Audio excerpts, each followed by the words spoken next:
Hey there, travelers. Before we dive into tonight's story, drop a comment below telling us where you're tuning in from. Now let's begin our journey into the unknown. The silence wasn't natural. Even from orbit, you could see Earth's pulse. The glow of cities, the streams of light from highways, the constant motion of a living world. But as I dragged myself from the smoking wreckage of my capsule, that pulse had flatlined. My name is Thorne Blackwell, and everything had gone catastrophically wrong. The re-entry should have been textbook. 2 months aboard the International Space Station monitoring solar flares, then a clean descent into Kazakhstan. Recovery team waiting. Debriefing in Houston within 48 hours. Instead, I was staring at English farmland through a fractured visor, my emergency beacon dead silent in my trembling hands. The navigation system had failed somewhere over the North Sea. Manual controls responded like steering through molasses. I'd pulled every emergency procedure NASA had drilled into me, but when your heat shield develops microfractures and your attitude thrusters start firing randomly, physics doesn't negotiate. The parachute deployment had saved my life. Barely. The landing drove my teeth into my tongue, filling my mouth with copper. My ribs felt like broken glass grinding against each other with every breath. But I was alive. On the wrong continent, with no communication, but alive. I tried raising Houston on my comm unit. Static. I tried the emergency frequencies. Nothing but electronic whispers that made my skin crawl. The GPS was fried, but I could navigate by landmarks. London sprawled somewhere northwest of my position. 8 million people who could help me figure out what had gone wrong. The walk started through rolling countryside dotted with stone cottages. Pretty, if you ignored the abandoned cars scattered along the roads like dropped toys. Doors hanging open, engines still running in some cases, their headlights cutting pale tunnels through the gathering dusk. The first house I approached had its front door swinging in the evening breeze. I called out, my voice echoing strangely in the still air. Hello? American astronaut here. My spacecraft crashed and I need assistance. Silence swallowed my words. Inside, the television was still on, casting blue light over overturned furniture. A child's drawing clung to the refrigerator, stick figures holding hands under a smiling sun. Dinner plates sat on the kitchen table, food congealed and crawling with flies. The smell made me gag. It was as if people had simply vanished. I tried 4 more houses, same story. Meals abandoned mid-bite, cars left running, doors wide open to the night. By the time I reached London's outskirts, dawn was painting the sky the color of old blood. The city stretched before me, and what I saw defied every expectation I'd carried down from space. No traffic, no movement. Skyscrapers stood like broken teeth against the morning light, their windows dark or shattered. Not a single plane traced contrails across the sky. I stumbled through streets that should have been packed with morning commuters, past bus stops where no one waited, through shopping districts where security gates hung twisted and broken. The only sound was my boots on broken glass and the whisper of wind through empty buildings. My head wound had crusted over, but my ribs screamed with each step. I needed medical attention, and hospitals were built to help people. St. Bartholomew's Hospital rose before me like a fortress of glass and steel. Its emergency entrance doors stood frozen open, as if the building itself was holding its breath. Hello? I called into the dim corridors. I'm an American astronaut. I was in a crash and need medical assistance. My voice bounced off empty walls. Emergency lighting bathed everything in hellish red. Gurneys sat abandoned in hallways, some bearing sheets stained with substances I didn't want to identify. I made my way to the emergency department, hoping against hope to find someone who could explain the impossible emptiness of this world. Medical supplies were scattered across the floor like confetti. I gathered antiseptic and bandages, cleaning my head wound as best I could with shaking hands. That's when I heard it. A sound that belonged in nightmares. Not quite human, but not animal either. A wet, guttural snarl that seemed to echo from the building's bones. I froze, antiseptic bottle clutched against my chest. The sound repeated, closer now. Footsteps. No. Something faster. Something wrong. I turned toward the corridor and nearly dropped the supplies. A figure shambled into the dim light. Once human. A woman in a blood-soaked hospital gown, her bare feet leaving wet prints on the linoleum. But her eyes... Christ. Her eyes were completely red, like someone had filled them with blood from the inside. Her mouth hung open, strings of saliva mixed with something darker dripping from her chin. And when she saw me, her lips peeled back to reveal teeth stained crimson. For one frozen heartbeat, we stared at each other across the sterile wasteland of the emergency room. Then she shrieked. The sound shattered the silence like breaking glass, a noise no human throat should make. She charged, moving faster than anything human had a right to move, her fingernails extended like claws. Training kicked in. I threw myself sideways as she lunged, feeling her nails rake across my flight suit hard enough to tear the fabric. She hit the wall where I had been standing with enough force to crack the plaster. I ran. Behind me, that inhuman shriek echoed through the hospital corridors, answered by others. More voices, more footsteps, all of them impossibly fast, impossibly hungry. I burst through an exit door into blinding sunlight, my heart hammering against my broken ribs. The street outside erupted with movement.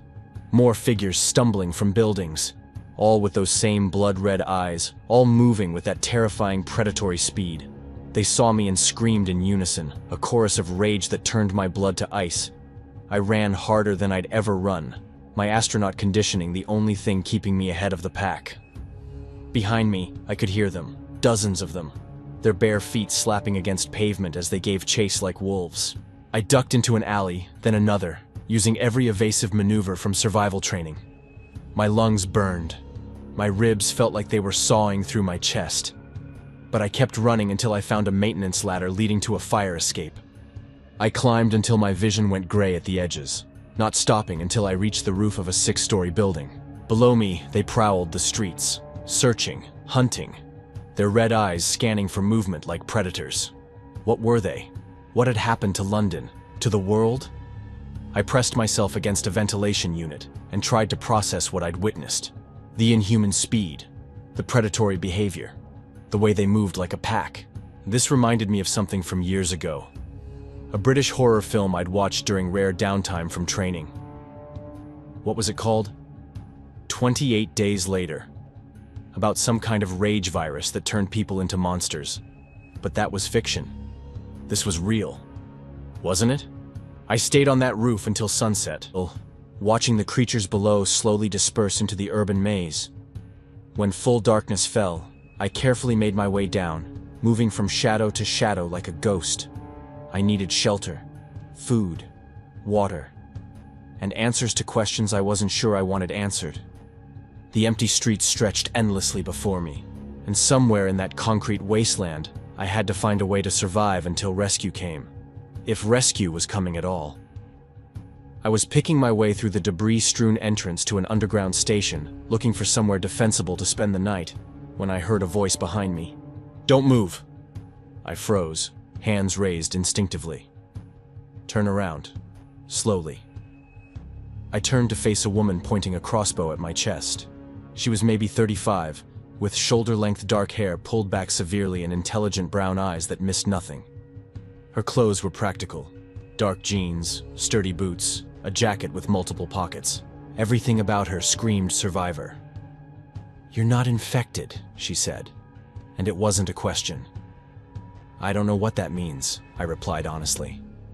She studied me for a long moment, taking in my NASA flight suit, the dried blood on my forehead, the way I favored my injured ribs. "American?" "Yes. My name is Thorne Blackwell. I'm an astronaut. My spacecraft crashed and..." "Astronaut." She lowered the crossbow slightly. "When did you land?" "This morning.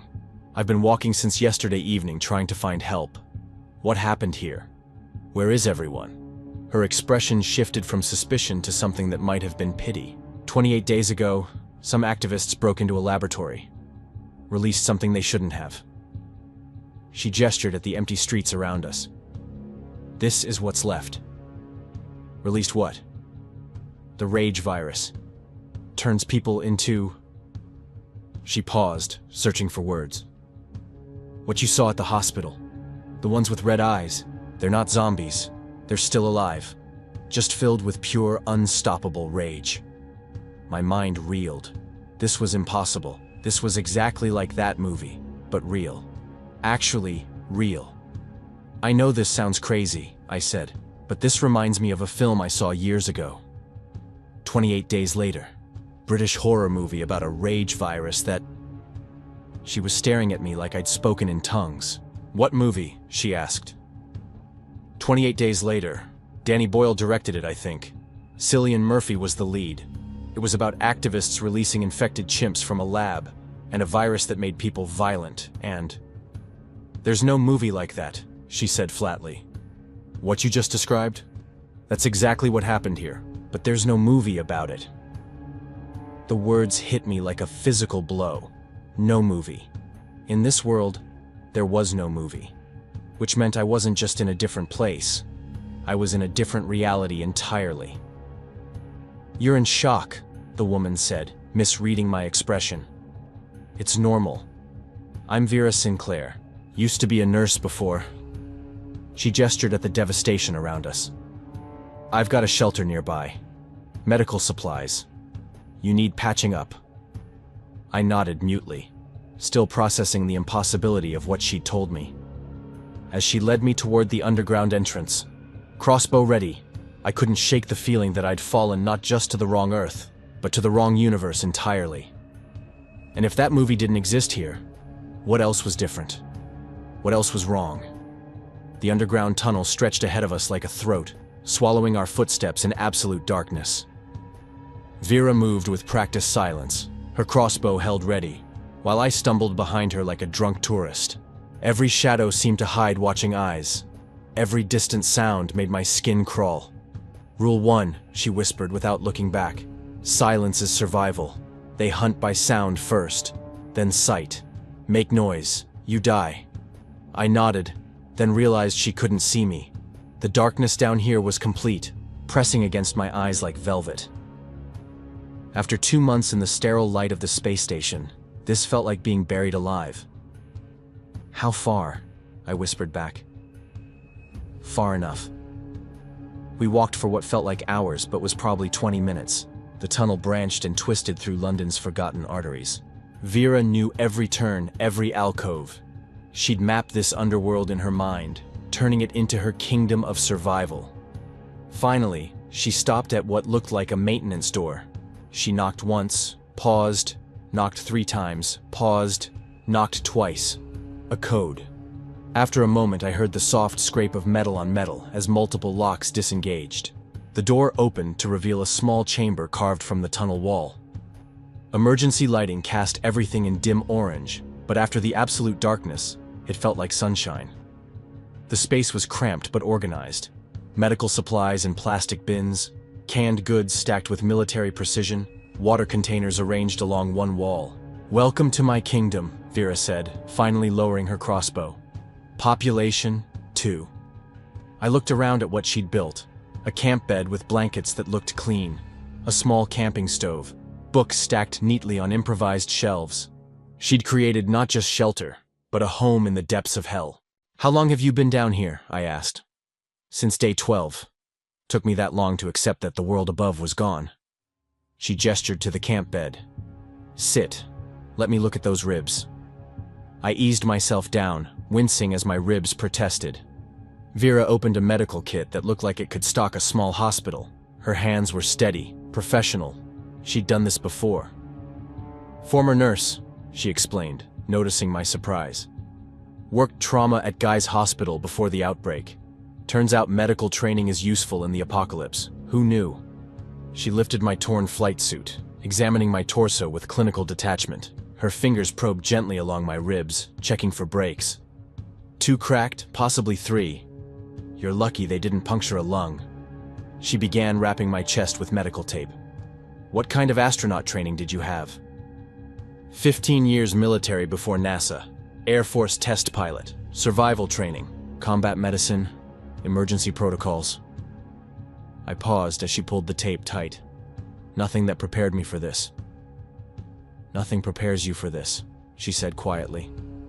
I watched my entire ward turn in 6 hours. Patients, doctors, nurses, everyone. The infected don't discriminate. They just rage. She finished with my ribs and moved to examine my head wound. Her touch was gentle but efficient, cleaning away dried blood with antiseptic that stung like fire. "Tell me about the movie again," she said. "The one that doesn't exist here." I closed my eyes, trying to organize my thoughts. It was a horror film. Released in 2002, I think. Started with activists breaking into a laboratory to free test animals. One of the chimps was infected with something called the rage virus. It bit one of the activists and the infection spread, Vera finished. Just like here. Except here, it was Cambridge Primate Research Center, 28 days ago. In the movie, it was exactly 28 days before the main character woke up. He was a bike courier who'd been in a coma. Woke up in an empty hospital, wandered through deserted London, had to learn to survive. Vera stopped cleaning my wound. That's unsettling. Why? Because that's exactly what happened to Jim. My blood chilled. Jim? Survivor I met on day 15. Bike courier. He'd been in a coma at St. Thomas's when the outbreak started. Woke up alone, wandered the city for hours before I found him. She resumed cleaning my wound, but her hands were less steady now. He died 3 days later. Infected got him during a supply run. The implications hit me like a physical blow. The movie, it was real, but in my world, it was fiction. Or maybe in your world, someone saw what happened here and made a movie about it, Vera suggested. Parallel realities, right? Maybe information bleeds through somehow. That's impossible. So is falling from space into a world where everyone's turned into rage monsters. Yet here we are. She had a point. I watched her work, noting the efficiency of her movements, the way she'd organized her supplies. This woman had adapted to hell and made it livable. "How did you survive?" I asked. "Luck, skill, and learning the rules faster than most." She finished with my head and began packing away her supplies. Rule 1, silence. Rule 2, never travel during daylight unless absolutely necessary. The infected are more active when it's bright. Rule 3, never go anywhere alone. Rule 4, always have an escape route planned. What's Rule 5? She looked at me with eyes that had seen too much. Trust no one completely. Not even me. Desperation makes people do terrible things. I wanted to argue, but something in her tone stopped me. This woman had survived 28 days in hell. She knew things I couldn't imagine. "I need to ask you something," I said. "The infected, are they still human? Can they be cured?" "They're alive, if that's what you mean. They breathe, they bleed, they die if you hurt them enough. But cure them?" She shook her head. "The virus attacks the brain, shuts down everything except the rage centers. They don't feel pain, don't get tired, don't stop. They're pure aggression in human form. How do you kill them? Same as anyone else. Destroy the brain or cause enough trauma to stop vital functions. But they're fast, Thorn. Faster than anyone should be. And they don't give up. Ever." She moved to a small table where she'd laid out supplies for the evening meal. Canned beans, bottled water, crackers that looked like they'd been salvaged from a dozen different stores. "Eat," she said, handing me a portion. "You'll need your strength." The food was bland but filling. I realized I hadn't eaten since my last meal on the space station, nearly 36 hours ago. My body was running on fumes and adrenaline. "Where did you get all this?" I asked, gesturing at her stockpile. "Scavenging. The infected don't care about food. They only care about attacking the living. Grocery stores, pharmacies, camping supply shops. Most are picked clean by now. But if you know where to look, you can still find things." "Other survivors?" "Some. Mostly dead or turned by now. The smart ones got out of the city early. The desperate ones stayed and died. The paranoid ones like me went underground." She pulled out a small radio and tuned through static. Occasionally, voices emerged from the white noise. Fragments of conversation, emergency broadcasts, someone singing. Proof that others were still alive out there, scattered across the wasteland. "Ever make contact?" "Once. Group holdup in a shopping center in Croydon. Lasted about a week before." She switched off the radio. "The infected are drawn to large groups. Too many people, too much noise, too much activity. Small is better. Quiet is better." After we finished eating, Vera pulled out a map of London covered in red ink. Circles marked dangerous areas. X's marked locations she'd found supplies. Lines showed safe routes through the underground. "This is your education," she said, spreading the map between us. "Every mark represents someone who died learning what I'm about to teach you." For the next hour, she walked me through the geography of survival. Which areas were overrun, which might still have supplies, which underground stations were safe, which were death traps. She'd turned the city into a complex tactical problem, with solutions written in blood. "The infected don't go far underground," she explained. "They need stimulation, sounds, movement, things to rage against. Down here, there's not much to trigger them. But get too close to the surface, make too much noise, and they'll find you." "How many are there?" "In London? Hundreds of thousands, maybe millions. The virus spread fast, faster than anyone could have imagined." She traced a route on the map with her finger. Population density worked against us. The more people, the faster it spread. "What about the government? Military?" "Gone. Some tried to establish safe zones, but the infected are relentless. They don't get tired, don't need to eat, don't sleep. They just keep coming until you make a mistake." She looked up at me. "The lucky ones died early. The unlucky ones are still out there hunting." The weight of it pressed down on me. 8 million people transformed into monsters. Civilization erased in less than a month. And somewhere above us, they were still prowling the streets, searching for anything living to destroy. "I need to get home," I said. "My mission, my crew. They'll be looking for me." "Will they?" Vera asked quietly. "Think about it, Thorn. You fell into a parallel reality where a movie from your world is real history. What are the chances your people can even find this place?" The question hung in the air like smoke. I'd been so focused on survival that I hadn't fully processed the implications. If this was truly a parallel Earth, then my NASA, my mission control, my entire world existed somewhere else entirely. They might be searching for me in Kazakhstan, while I was trapped in a London that existed in another dimension. "I have to try," I said finally. "Then we need to get you to a communications facility. Something with enough power to reach orbit.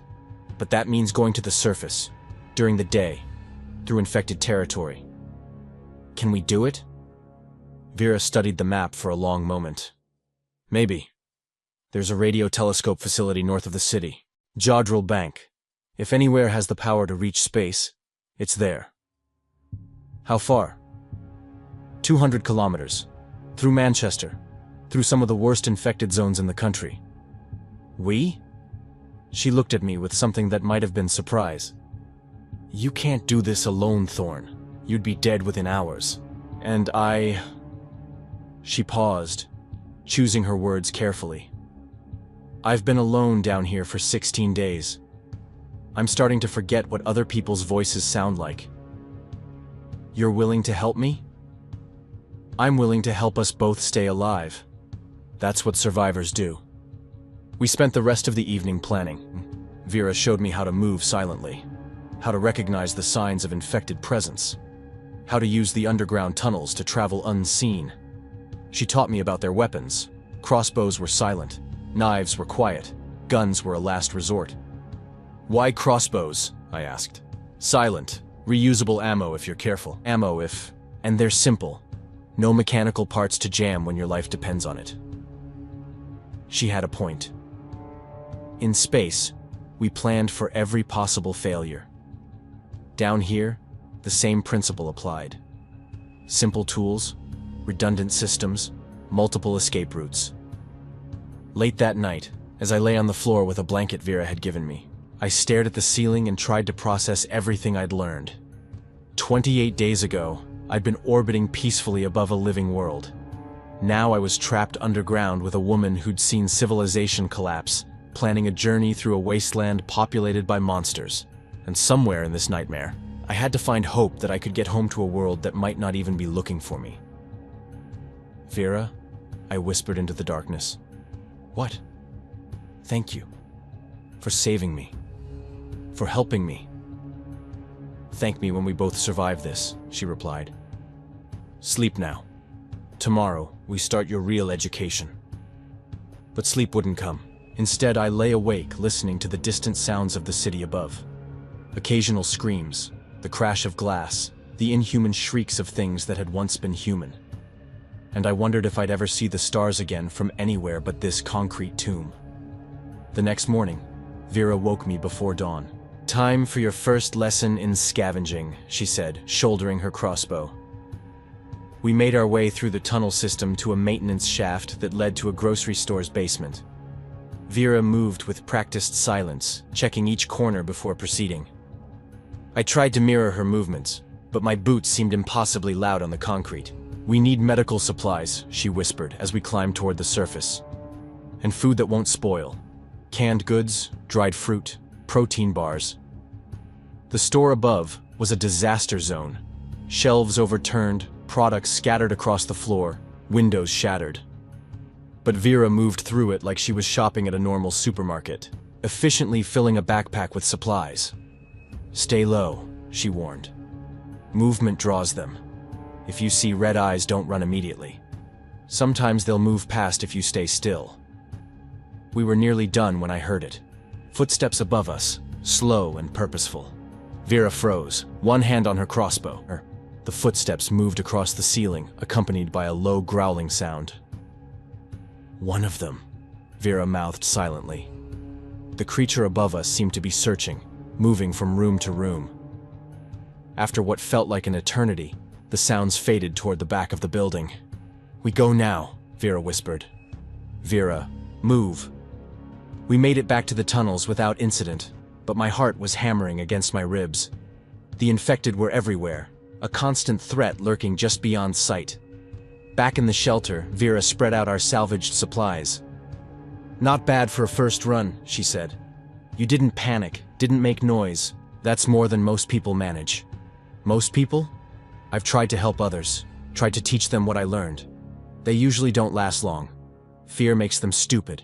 Desperation makes them reckless. What makes you different?" She was quiet for a moment. "I watched the world end, Thorn. I saw humanity at its worst and its best in the space of a few days. Either you adapt or you die. I chose to adapt." As she organized our supplies, I noticed a small stack of newspapers in the corner.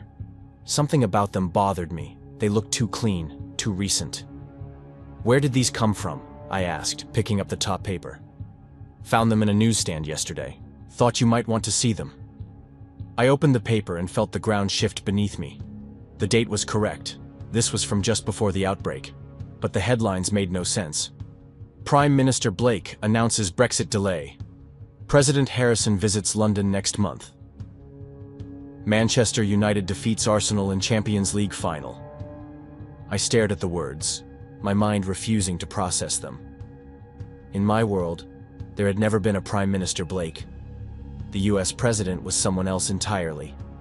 Manchester United hadn't won the Champions League in years. "Vera," I said slowly, "these names, these events, they're not from my world." She looked over my shoulder at the paper. "What do you mean?" "The Prime Minister, the President, the football results, they're all different. In my reality, these people don't exist. These events never happened." The implications hit us both at the same time. I wasn't just in a parallel London where a movie had become reality. I was in a completely different timeline, where history itself had taken different turns. "Jesus," Vera breathed. "How many things are different?" I flipped through the paper, finding article after article that made no sense in the context of my world.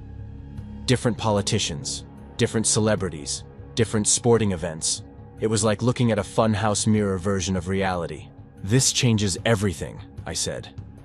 "If the basic facts of history are different here, then the chances of me getting home are probably zero," Vera finished. "I'm sorry, Thorn." I set the paper down carefully, as if it might explode. The weight of isolation settled on my shoulders like a lead blanket. I wasn't just trapped in a post-apocalyptic world. I was trapped in a world that had never been my own. "So, what do we do now?" I asked. Vera was quiet for a long moment. "We survive," she said finally. "We find other survivors. We build something new. Because whether you're from this world or another, this is where you are now." She was right. I could spend my remaining days mourning a world I'd never see again, or I could focus on the world I was stuck in. The choice was mine. "Teach me," I said. "Teach me everything you know about surviving here." Vera smiled, the first genuine smile I'd seen from her. "Now you're thinking like a survivor."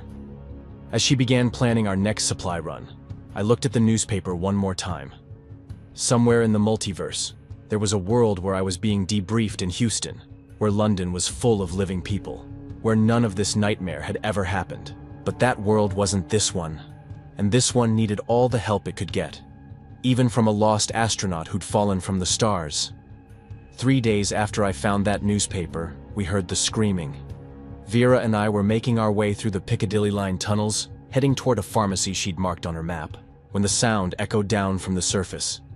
Not the inhuman shrieks of the infected, but something far worse. Human voices calling for help. "Please, someone help us. We're trapped." The voice was young, maybe a teenager, desperate, terrified. Vera stopped dead in her tracks, one hand on my arm. In the dim light of our flashlights, I could see the war playing out on her face. "We keep moving," she whispered finally. "But they're dead already." She cut me off. "Just too stupid to know it yet." We continued down the tunnel, but the voices followed us. Multiple people now calling out in desperation. A woman sobbing, a man shouting instructions, children crying. "How many?" I asked quietly. "Sounds like 5 or 6. Maybe more." Vera didn't slow her pace. "Doesn't matter. They're surface dwellers, probably holed up in some building thinking walls will protect them." The pharmacy turned out to be a bust, already cleaned out by other survivors, or maybe Vera herself on a previous run. We gathered what scraps remained and started the journey back to our shelter. But the voices kept echoing down through the ventilation shafts, growing more frantic with each passing hour. By the time we reached our underground sanctuary, I couldn't take it anymore. "We have to help them," I said as Vera secured the locks behind us. "No, we don't." She began unpacking our meager supplies with mechanical precision. "Rule number 6, Thorn. You can't save everyone. Try, and you'll just get yourself killed." "So we just listen to them die?" "We listen to them make the same mistakes every other group made. Too many people, too much noise, no real plan." She slammed a can of beans down harder than necessary. "I've seen this before. They'll argue about what to do until the infected break through whatever barriers they've built. Then they'll all die screaming. You don't know that. I've been living this nightmare for 28 days. How long have you been here?" The question stung because she was right. I'd been in this world for less than a week. Everything I knew about survival, I'd learned from her. But something in my chest burned at the thought of abandoning those voices to their fate. "In my world," I said slowly, "there were stories about people who made it through disasters by helping each other, by choosing to be better than the circumstances. Your world didn't have the rage virus." "No, but it had other things, wars, plagues, natural disasters. And sometimes, people chose to risk everything to save strangers." Vera turned to face me, her eyes hard. "And how did that work out for them?" "Sometimes they died. Sometimes they saved lives. Sometimes they saved themselves by saving others." Pretty words. But this isn't a story, Thorn. This is reality. Those people up there, they're already dead. Going after them will just make us dead too. I wanted to argue, but the rational part of my mind knew she was right. We had food for maybe 2 weeks, medical supplies for minor injuries, weapons that required us to get close to our enemies. What could we possibly do against a horde of infected? That night, I lay awake listening to the distant cries for help. They came in waves, periods of desperate shouting followed by terrifying silence, then more screaming. I could picture what was happening up there. The infected pressing against barriers, the survivors growing more panicked, the inevitable moment when fear would make someone do something stupid. "Can't sleep either?" Vera's voice drifted across the small space. "How can you?" "Practice." She was quiet for a moment. "You think I don't want to help them?" You think I don't hear those voices and remember what it felt like to be terrified and alone? Then why? Because I've tried before. 5 times. 5 different groups. Want to know how many people I saved? I waited. 0. Every single time trying to help got people killed, including people I cared about. Her voice carried a weight I hadn't heard before. Pain that went deeper than the apocalypse around us. Tell me, I said. There was a family, parents, and 2 kids. I found them barricaded in their house on day 8. They were smart, quiet, organized, rationing their food. I should have left them alone. What happened? I convinced them to come with me. Said I knew safe places, secure routes. I was going to teach them what I'd learned. Her voice cracked slightly. We made it 3 blocks before a pack of infected cornered us in an alley. The father threw himself at them to buy time for his family to escape. I thought the plan worked. But the mother couldn't handle losing him. She started screaming his name, brought more infected running.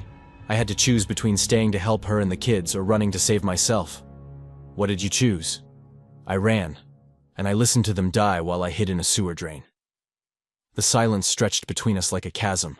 I understood now why she'd built her rules, why she'd isolated herself in these tunnels.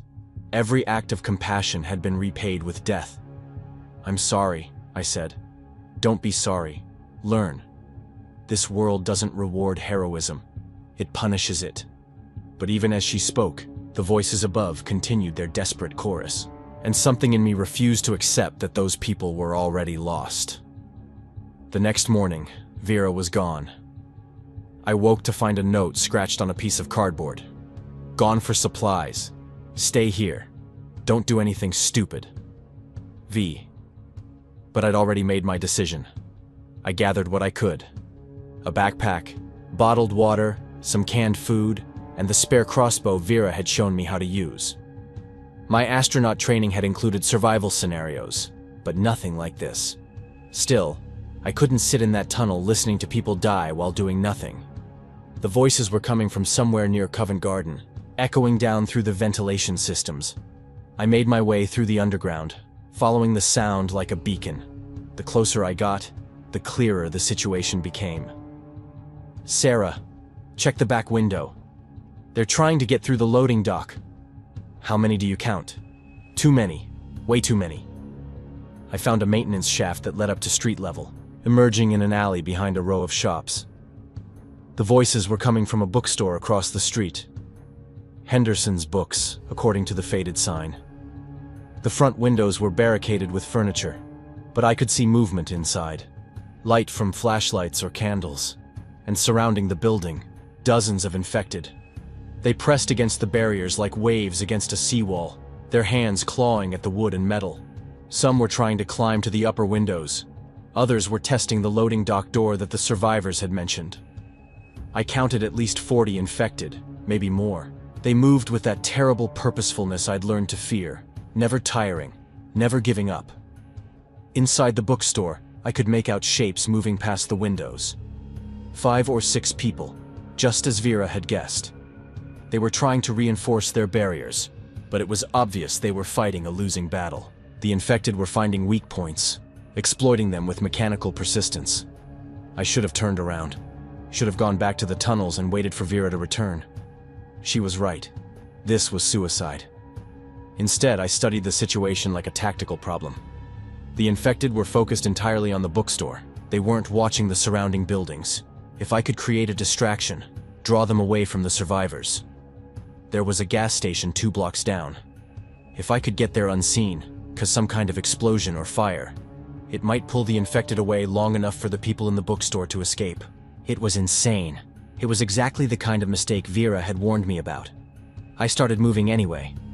The gas station was a relic from before the outbreak, pumps standing like sentinels, the convenience store dark and silent. I approached from the back, using cars and debris for cover. The infected hadn't spread this far from their target, leaving the area relatively clear. Getting inside was easier than I'd expected. The back door had been torn off its hinges, probably by infected in the early days. The interior was a disaster. Shelves overturned, products scattered. The smell of spoiled food heavy in the air. But the important parts were intact. The fuel pumps were still connected to underground tanks. There were emergency shutoffs, safety systems designed to prevent exactly what I was planning. I'd worked with fuel systems in my Air Force days. Dangerous, volatile, but predictable if you understood the principles. The key was creating a controlled explosion, big enough to draw attention, not so big that it killed me in the process. I spent 20 minutes rigging a crude incendiary device using cleaning supplies from the store, a timer from a microwave, and my knowledge of basic chemistry. It wasn't elegant, but it would work. The timer gave me 10 minutes to get clear. I was halfway back to the bookstore when I heard Vera's voice behind me. "What the hell do you think you're doing?" I turned to find her crouched behind an overturned car, crossbow in hand, fury etched across her face. "Creating a distraction," I said simply. "You're creating a death sentence. For all of us. Those people are not worth dying for." She grabbed my arm, trying to pull me back toward the underground entrance. "I told you to stay put. And I told you I couldn't just listen to them die. So you decided to die with them instead?" The argument was cut short by a tremendous explosion. The gas station erupted in a pillar of flame that lit up the gray sky like a second sun. The shockwave rattled windows for blocks in every direction. And just as I'd hoped, the infected heard it. They turned from the bookstore like a single organism, their red eyes reflecting the flames. Within seconds, they were streaming toward the explosion, drawn by the noise and chaos. "Move!" I shouted to Vera, but she was already running toward the bookstore. We reached the front door as the survivors inside were cautiously peering out through gaps in their barricades. "We're here to help," I called out. "The infected are distracted, but not for long." The door opened to reveal a woman in her 30s, exhausted and terrified. Behind her, I could see the others, an elderly man, 2 teenagers, and a younger woman holding a baby. "Who are you?" the woman asked. "People who know how to survive," Vera answered curtly. "But we need to move now. That distraction won't last long. Where can we go?" "Underground, but we have to move fast and quiet." The next few minutes were chaos. We helped the survivors gather essential supplies while Vera scouted escape routes. The baby cried constantly, a sound that made my skin crawl. In this world, noise meant death. "We can't take the baby," Vera said bluntly to the young mother. "It'll get us all killed." "I'm not leaving, Emma," the woman replied fiercely. "Then you'll all die." "There has to be another way," I interjected. "There isn't." Vera's voice was ice. "This is exactly what I warned you about. Emotional decisions that get everyone killed." In the distance, we could hear the infected returning. The fire had burned itself out quickly, and they were resuming their hunt. We had minutes, maybe less. "The underground entrance is 2 blocks north," I said to the group. "We go fast, we go quiet, we go together." "The baby," Vera started. "We figure it out as we go." We left the bookstore in single file, Vera leading, me bringing up the rear. The elderly man struggled to keep pace, and the teenagers kept looking back in terror.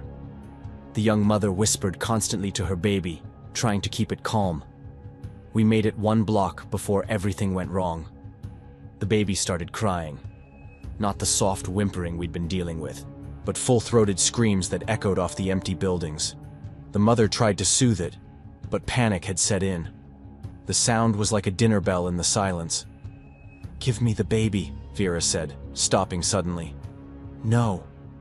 Give me the baby or we all die." The infected had heard us. In the distance, I could see shapes moving in our direction, fast shapes with red eyes and murderous intent. "There!" I pointed to a construction site with a portable office trailer. "We can ford up there." We reached the trailer just as the first infected came around the corner. Vera slammed the door and began barricading it with whatever furniture we could find. The survivors huddled in the back, the baby still crying. "How many?" I asked, peering through a small window. 20, maybe 30. Vera was checking her crossbow. "Too many."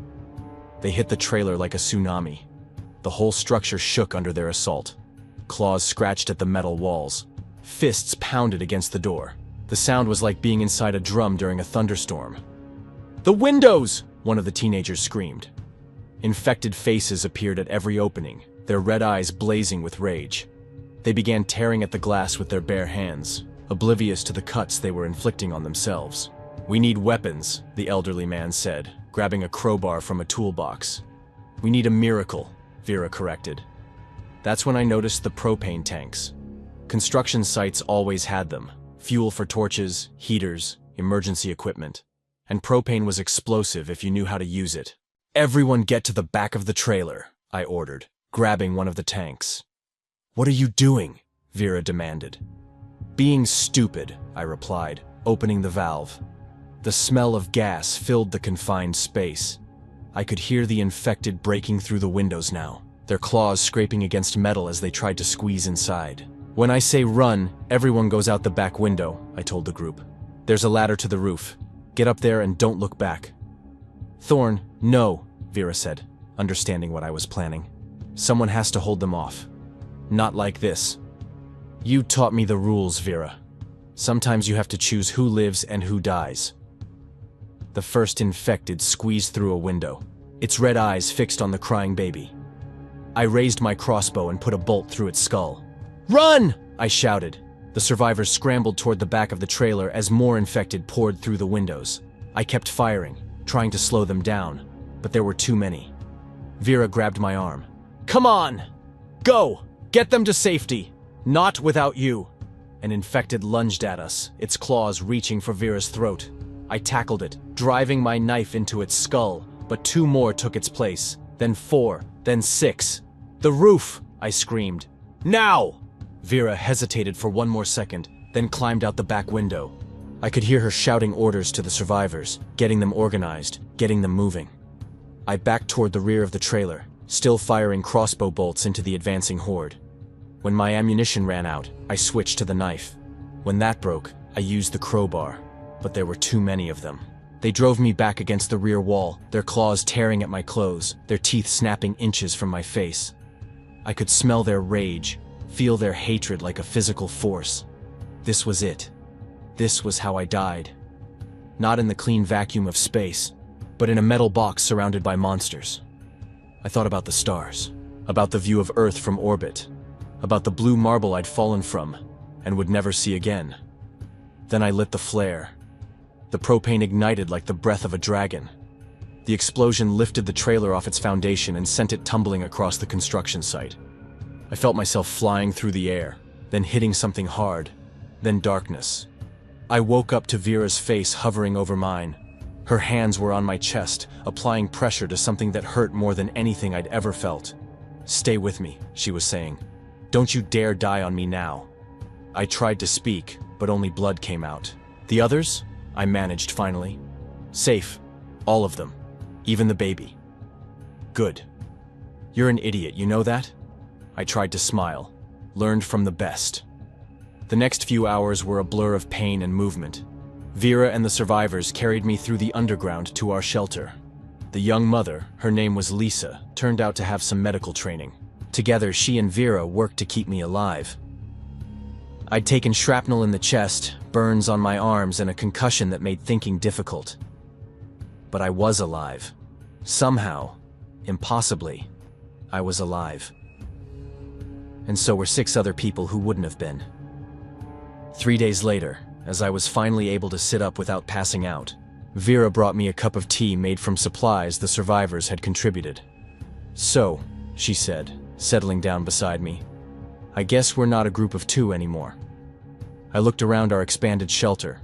The elderly man, Professor Williams, was teaching the teenagers how to read Vera's maps. Lisa was organizing medical supplies while her baby slept peacefully in a makeshift crib. The other teenager, Marcus, was helping fortify our defenses. "Is this what you wanted?" Vera asked. "A community?" "I wanted to help people," I said. "I guess this is what that looks like." It's dangerous. More people means more noise, more needs, more things that can go wrong. It also means more skills, more hands, more hope.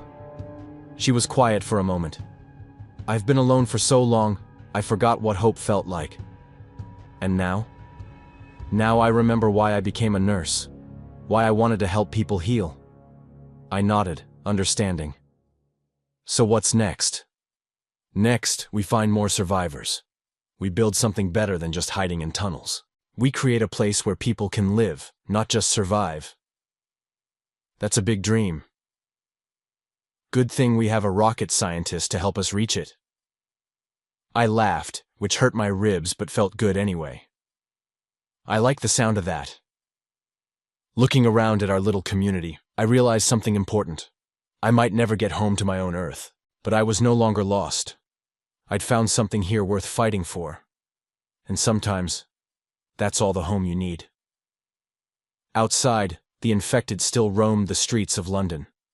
The world was still broken, still dangerous, still full of monsters. But down here in the darkness we were building something new. Something that proved humanity could survive anything, even the end of the world. Even in a reality that wasn't supposed to be mine, I'd found my place. And it was exactly where I belonged.